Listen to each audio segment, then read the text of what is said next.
Good evening.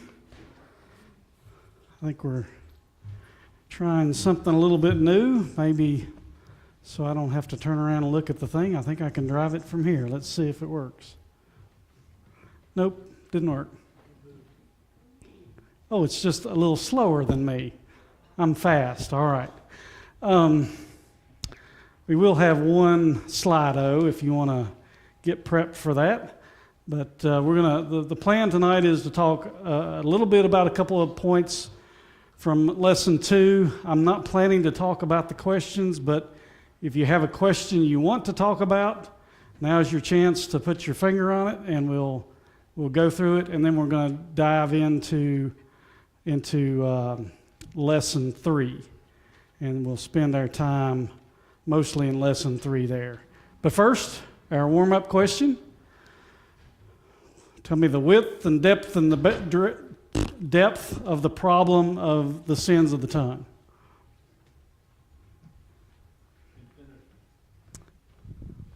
Infinity. It said infinity.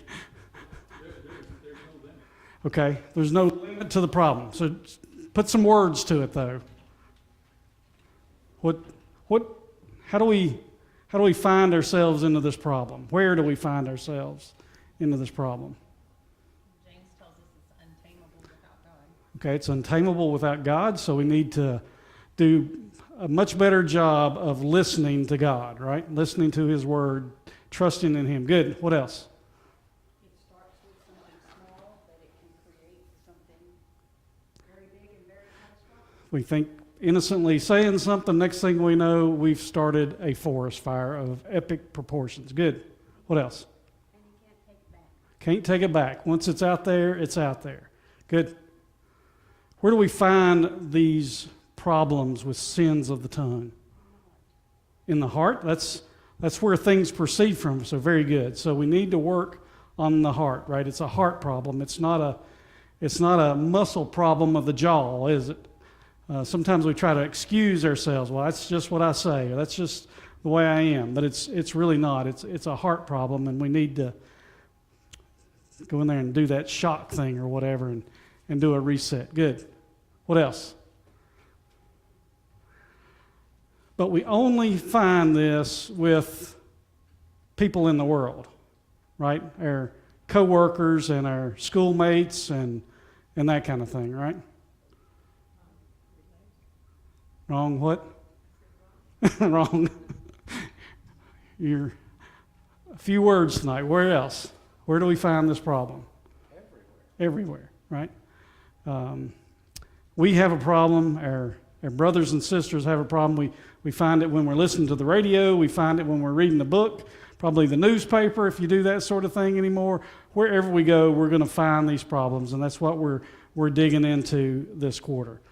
Okay, so we'll turn our attention to Lesson 2. I've asked John to lead us in prayer to begin. Let's pray. Our Heavenly Father, we come before Thee praying that You would be with us as we study another portion of Your Word. Father, we pray that You would be with us as hearers and with Dallas as he presents his lesson. Father, we pray that You would be with those who are number that are sick and unable to be with us, that You might keep Your hand upon them and return them to us at the next appointed time. Father, we pray that these and all things might be in Your will. In Christ's name, amen. Amen. Thank you, John. So, bearing false witness is about what? How would you define bearing false witness? Telling an untruth. Okay, good. But it's a little more than that, right? That's lying. What is?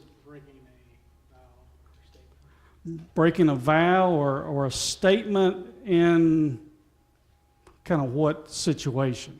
Solemn situation. Yeah, solemn situation or something that you witnessed. I mean, it's kind of in there, right? So you saw something, and what do you do to bear false witness? Yeah, you tell the exact opposite of what the truth is. You tell something completely different from that, right?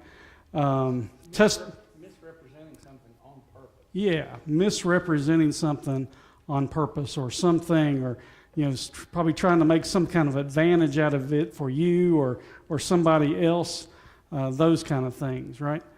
And so, how many of us have said something along those lines and caused untold misery or harm, right? Maybe not suspecting that or whatever.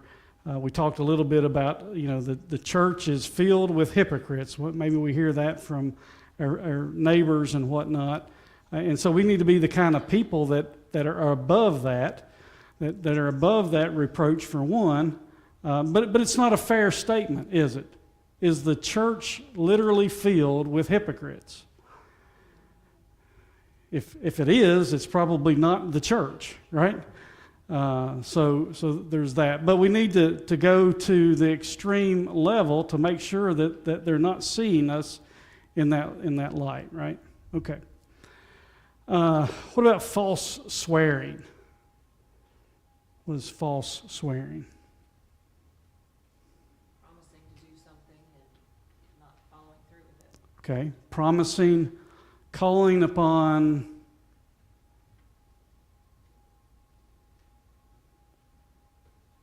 It's not that you just make a promise, but it's you swear. Swearing that you're telling the truth by the Lord. Okay. By a higher power, by a deity of some sort, you making an oath. If the carpet is brown, right? I'm willing to, say that, but I'm lying about if I just make the statement. I'm going to say the carpet's blue, but if I'm going to take an oath out, now if I take an oath, then therefore I would say the truth and I'd say that it's brown. But it's appealing to God or a sacred object or something along those lines, and it's like we have these levels of truth saying, right? And so we don't want to be that kind of people, right? We want to be identified as people who tell the truth regardless of the situation. And then what do you think about Matthew 5? It's basically telling us, let your yes be yes and let your no be no. Is that a command? Is that what he's telling us to do? That you must say either yes or you must say no. You cannot take an oath. The point is, everything you say should be to that level. Yeah. Everything should be that. So this is kind of the Slido question. Maybe you can help me get that. Hopefully that's showing up, and it is. Good. So I would feel comfortable, you're at work, and maybe there's some kind of lawsuit being brought about, right? And they call you in and they say, you need to testify about this. We're gonna put you under oath. We're gonna make you swear to tell the truth and the whole truth and nothing but the truth. And you're like, no, I can't do that. I just say yes or no. So would you be comfortable in a legal proceeding to take this oath? Or no? Or would you just say yes or no? You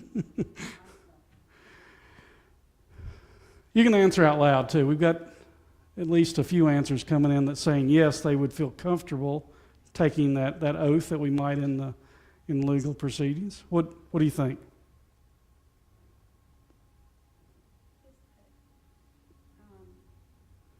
You mentioned that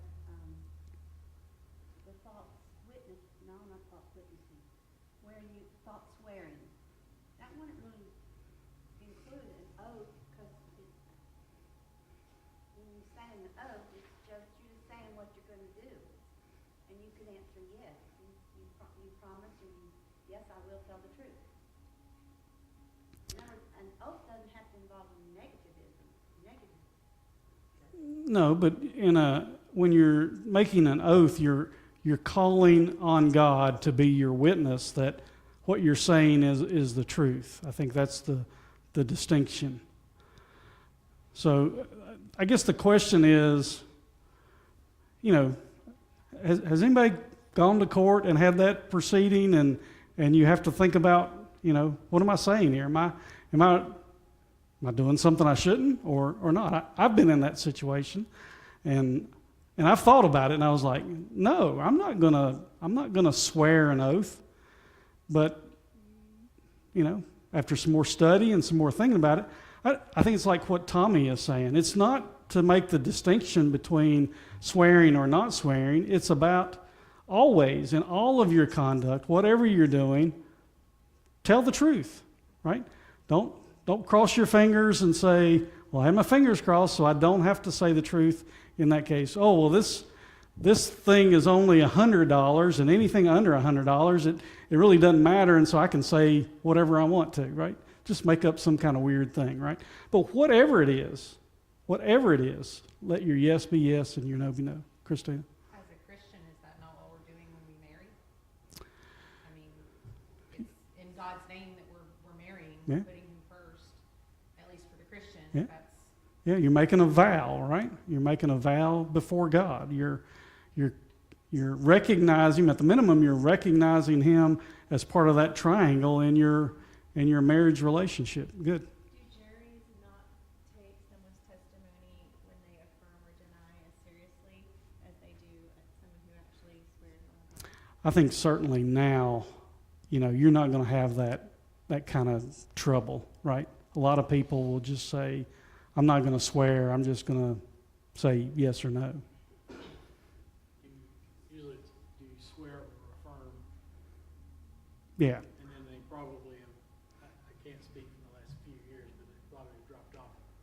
Swear to God, dropped off. right. Yeah. A lot of those will say, do you swear or affirm? And I mean, it's kind of built into that. But some, especially maybe several years back, would maybe just have, do you swear, right? And so I think that's the distinction. Okay, did anybody come up with any questions out of lesson 2 that they wanted to talk about? Okay. I just had a comment. Okay. When James tells us that the tongue is a fire, the very world of iniquity, we have a choice because in Proverbs 10, verse 20, it says, well, 19 is good too, where there are many words, transgression is unavoidable, but he who restrains his lips is wise. But this part, the tongue of the righteous is as choice silver. So we have a choice to manifest choice silver or fire. Yeah, good point. So if we're righteous, it doesn't have to be that way. That's right. And we need to understand that it's going to take God's help for us to be that perfect, that mature person, because we recognize that all have sinned, and we can do it with God's help. We can make that choice to use our tongues in the right way. So that's a good reminder for us. Okay, lesson 3 then. Slander. What is slander?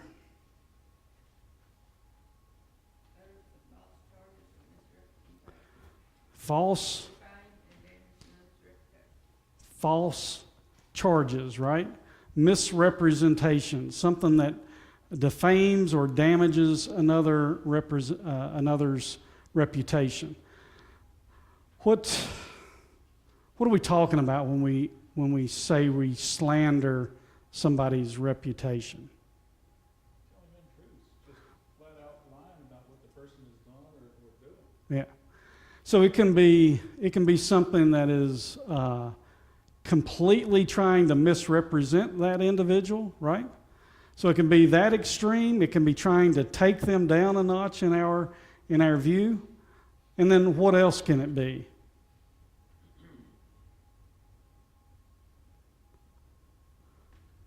I mean, can we say things that may not appear to be on the surface a very defaming kind of talk, but yet is untrue and it hurts that individual's character?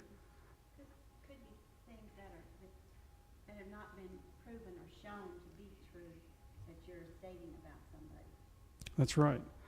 I mean, it can be an offhand remark about somebody, right? This person always does whatever. And There's very few of us that always do anything, right? It could be truth that people don't need to know about if the person's repented. It could be their past mistakes that are true, but you don't need to mess with their reputation now if they're on the straight again. Yeah. So it's anything to demise their reputation, to speak illfully of, to disrespect them, to malign their name, right? And so this is something that is pretty serious.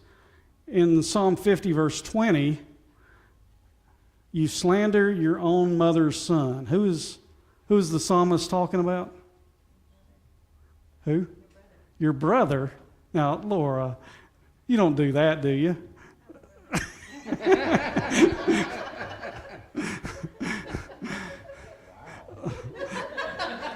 You're remanded to Bible lab.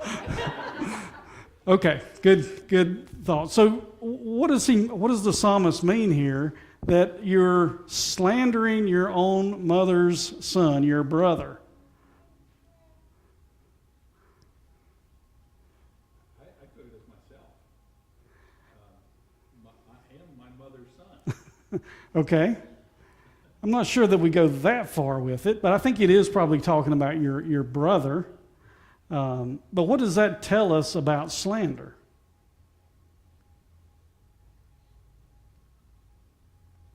That some people are willing to go so far that they'll go even against their own family. Yeah.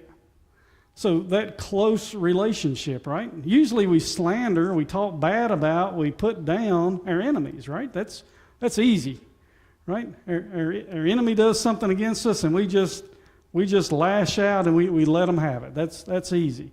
But we kind of reserve that for, our spouse, our mothers and our fathers and our brothers, their sisters, those kind of things. And we don't talk bad about them, right? We try not to, but we try to hold that back. But the psalmist here is reminding us that we are speaking even against those that are of the closest association with us. And so it's something that we need to be very guarded against. We need to be very careful with that. The seriousness of it, who would slander with his tongue and does no evil to his neighbor, nor takes up reproach against his friend. I had read that and I've forgotten I think the second verse, Psalm 15. Let me get that. Yeah, verse 2. He who walks blamelessly and does what is right and speaks the truth, who does not slander with his tongue and does no evil to his brother, to his neighbor, nor takes up reproach. This is talking about those who dwell on God's holy hill, right? Those who have a relationship with God. Those who walk hand in hand with God. Those who are like Abraham, who are considered God's friend. They don't slander. They don't demean, they don't put down, they don't talk bad, they don't break the reputation of their friend, right? Because if you want to do that, you're not going to dwell on God's holy hill, according to Psalm 15. A perverse heart shall be far from me. I will know nothing of evil. Whoever slanders his neighbor secretly, I will destroy. Whoever has a haughty look and an arrogant heart I will not endure. So God says that if you slander your neighbor, who is your neighbor? It's either that guy next door neighbor or anybody that we come in contact with. And so we need to be very, very careful. Guys, when I was reading like the second paragraph and it talks about speak lightly of sacred things, I wondered then about the phrase OMG, if that would be considered. I know God's not a thing, but I'm saying it is speaking lightly and not in a spiritual sense or respectful sense of God. But I never considered that expression slander. Yeah, it is. It is putting God down, isn't it? So maybe that can be part of that. Good. Romans 1, right? What's Romans 1 introduction to? What is it telling us? What is it reminding us about?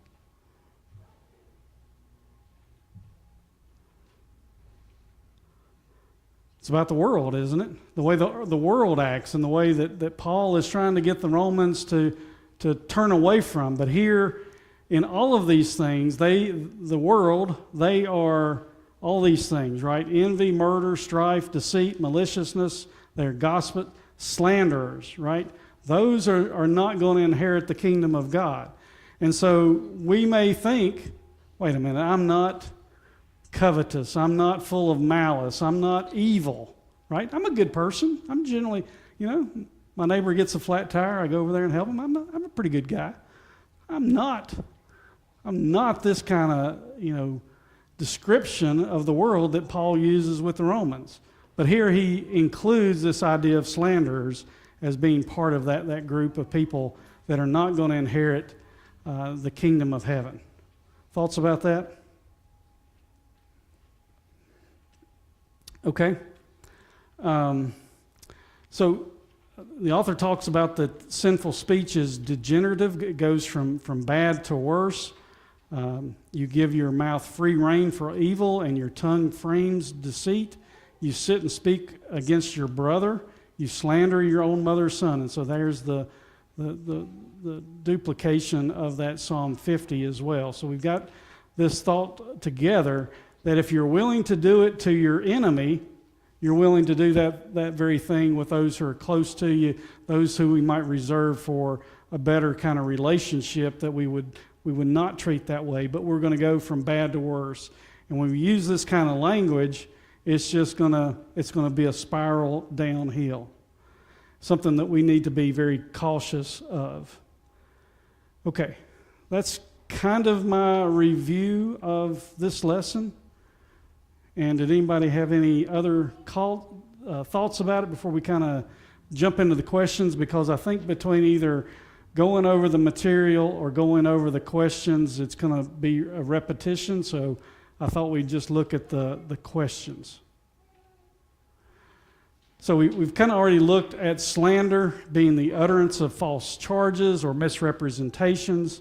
Leviticus reminds us, you shall not go around as a slanderer among your people. So it's a command. We are not to be this kind of people. We think about that under the Old Covenant. It's even more so under the New Covenant, right? What about this significance of the Greek word blasphemio?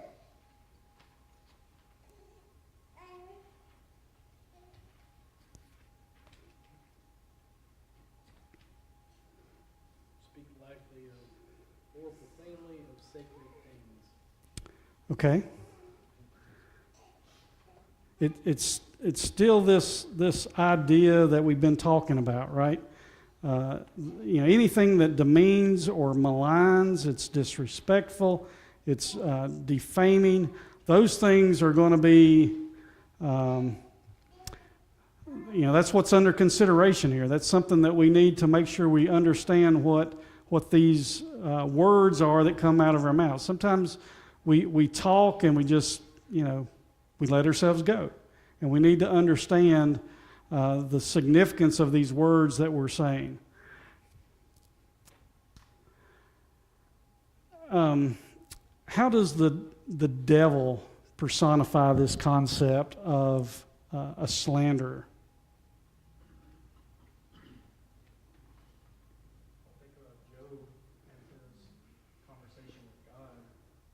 He slandered Job to God's face in conversation with him, and ultimately God was right and was telling the truth about it. But How did the devil slander Job? said he would fall. He said, you've created a hedge around him. You've set him up. There's no way the beautiful estate that he has, the type of life that he has, there's no way that this man really loves you, that he's going to obey your commands. He's going to walk with you, right? That's what the devil says, right? But that's not the way Job was. Job truly, walked with God. How else does the devil personify this idea of a slanderer?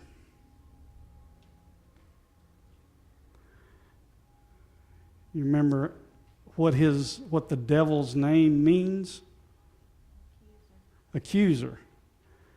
Right? How does he accuse us?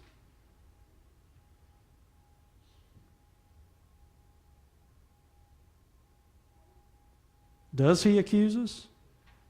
In one sense, he accuses us for what we have done, which is sin, but in the other, what he wants us to do. Yeah. And, I think that he just, he falsely accuses us of, the type of people that we are, that we should be, right? He attacks us with slander. He makes statements that aren't true against us. He pits us against one another, right? I think the psalmist was talking about their physical brother, but do we get into this thing with our spiritual brother, that we make these comments and these accusations against one another? It's so very easy to do that, and we get accused by the devil of doing these things.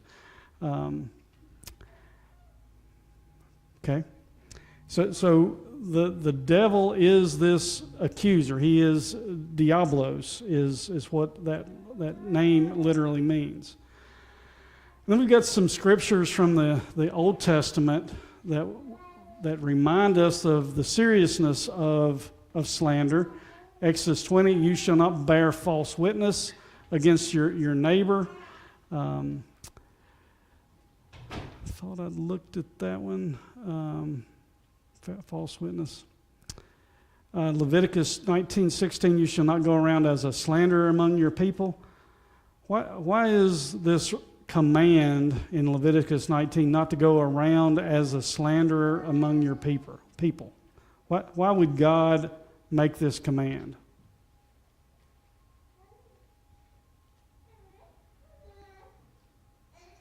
Creates a hostile environment. Creates a little bit of hostility, doesn't it? If brother is going against brother, if somebody's going through the land and they're this storm of dust cloud is going, everywhere they go, it's just tearing up the nation, right? Whoever, Psalm 101 verse 5, whoever slanders his neighbor secretly, I will destroy. Why do we slander our neighbor secretly?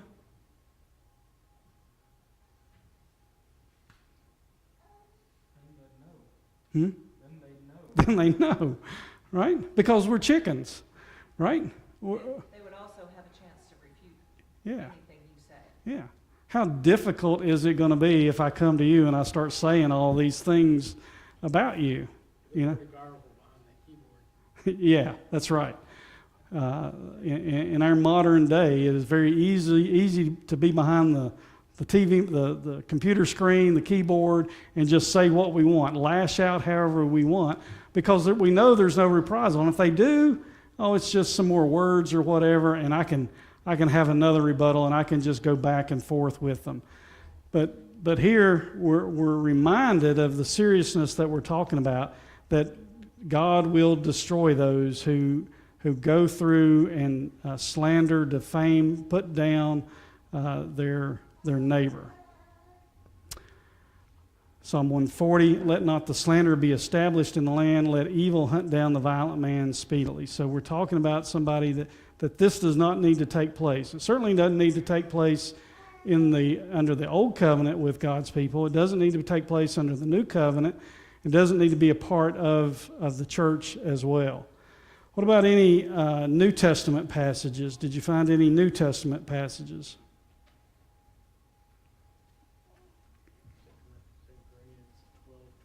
Okay. What does that say?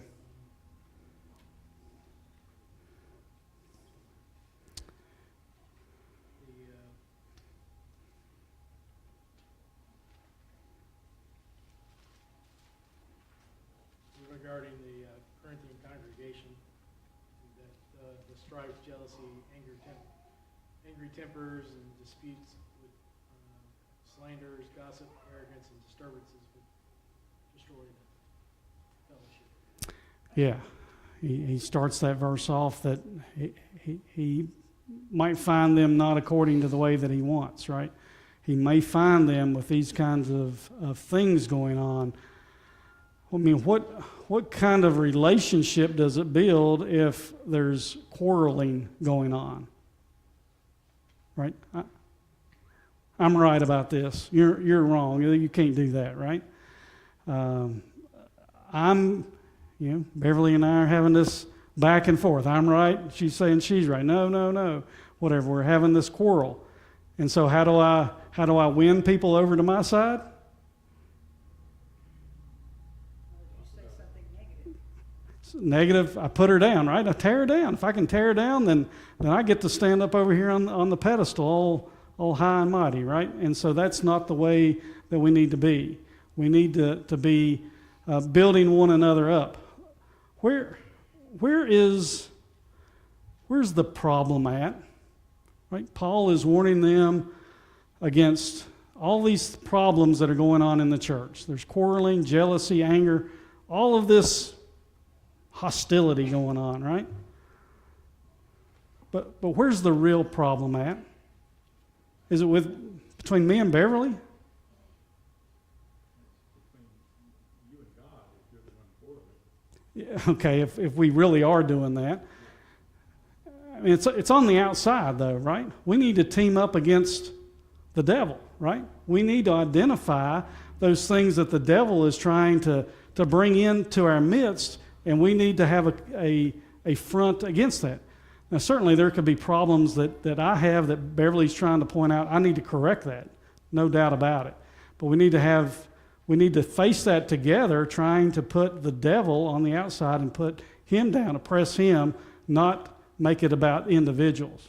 Tommy? That's what James 4:11 and 12 says about slandering and defaming. I mean, the old saying is, those who can't do, teach. But James really says those who can't do, criticize and slander. Yeah. Do not speak evil against one another. The one who speaks against a brother or judges his brother speaks evil against the law and judges the law. But if you judge the law, you are a doer of the law, but a judge, right? So, good reminder that it's not about us individually. It's about us against Satan. Colossians 3, you need to put these things away. Slander being one of them, obscene talk being another. You need to guard your mouth in the things that you say.